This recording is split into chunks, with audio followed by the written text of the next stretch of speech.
Hello and welcome back to my channel. So, guys, it's been a while no na hindi tayo nakapag-upload dahil busy lang sa mga buhay-buhay. Char.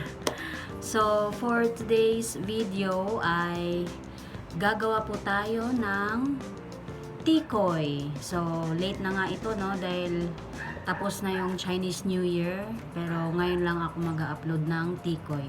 Alright, so it's better late than never. Sabi nga nila. Okay, so without further ado, let's get started, okay?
A few moments later.